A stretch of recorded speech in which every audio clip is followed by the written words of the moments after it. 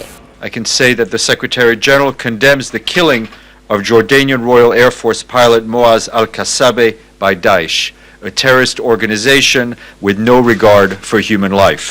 焼き殺されたことは誠に言語道断であり、大きな憤りを覚えます。ご家族の心境を思うと IS की इस हरकत के बाद जॉर्डन के शाह अब्दुल्ला ने वॉशिंगटन में अमेरिकी राष्ट्रपति बराक ओबामा और सांसदों से मुलाकात की। इस बीच बराक ओबामा ने अमेरिकी खुफिया एजेंसियों से अन्य बंधकों का पता लगाने के लिए कहा है। पायलट की हत्या से पहले भी आईएस ने हाल ही में जापान के पत्रकार केंजी गोटो की हत्या कर दी थी। Bureau report, Rajya Sabha TV. America के बजट में पाकिस्तान को $1 अरब की सहायता का प्रस्ताव किया गया है। राष्ट्रपति बराक ओबामा ने पाकिस्तान को सैन्य और असैन्य सहायता के तौर पर करीब 61 अरब रुपए की मदद का प्रस्ताव किया है। अमेरिकी विदेश मंत्रालय ने पाकिस्तान को दी जाने वाली सैन्य वित्तीय सहायता में 6 गुना का इजाफा किया है और कहा है कि पश्चिमी सीमा क्षेत्र और सीमा के अंदर स्थिरता के लिए पाकिस्तानी कोशिशों को बढ़ाने के लिए ये जरूरी है। बजट में मदद के लिए आतंकियों के खिलाफ पाकिस्तानी सेना को मजबूत करने, परमाणु क्षमता की सुरक्षा, अफगानिस्तान में स्थिरता, आर्थिक विकास और भारत के साथ संबंध सुधार को आधार बनाया गया है।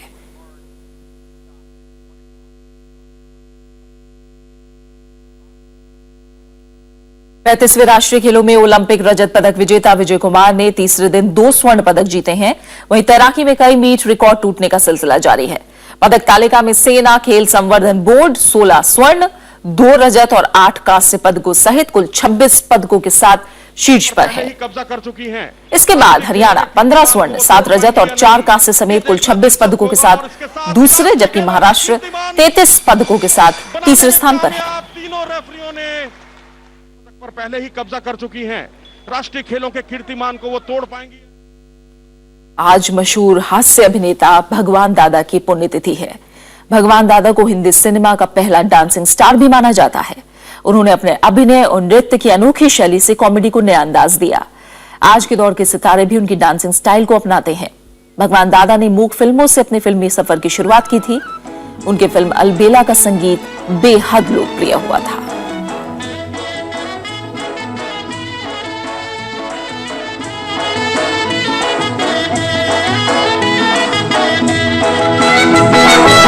भोली सूरत दिल के खोटे, नाम बड़े और दर्शन छोटे, दर्शन छोटे। भोली सूरत दिल के खोटे, नाम बड़े और दर्शन छोटे, दर्शन छोटे। और अब आखिर में एक नजर हेडलाइंस पर। दिल्ली में चुनाव प्रचार के आखिरी 2 दिन, प्रधानमंत्री मोदी और कांग्रेस उपाध्यक्ष राहुल गांधी और केजरीवाल की चुनावी रैलियां। गुजरात में स्वाइन फ्लू ने ली 3 और लोगों की जान। इस साल देश भर में H1N1 वायरस से 200 लोगों की मौत। केंद्र सरकार ने की हालात की समीक्षा। इस्लामिक स्टेट ने बंधक बनाए जॉर्डन के पायलट को जिंदा जलाया। जॉर्डन समेत पूरी दुनिया ने की निंदा। आतंकवाद के खिलाफ लड़ाई जारी रखने का ऐलान। कश्मीर घाटी में भारी बर्फबारी से जम्मू श्रीनगर हाईवे बंद। हिमाचल और उत्तराखंड में ठंड से बढ़ी मुश्किलें। मैदानी इलाकों में बारिश। और सेना के विजय कुमार ने लगाया 2 स्वर्ण पदक पर निशाना। 35वें राष्ट्रीय खेल के तीसरे दिन 16 स्वर्ण के साथ SCB पहले और हरियाणा दूसरे नंबर पर।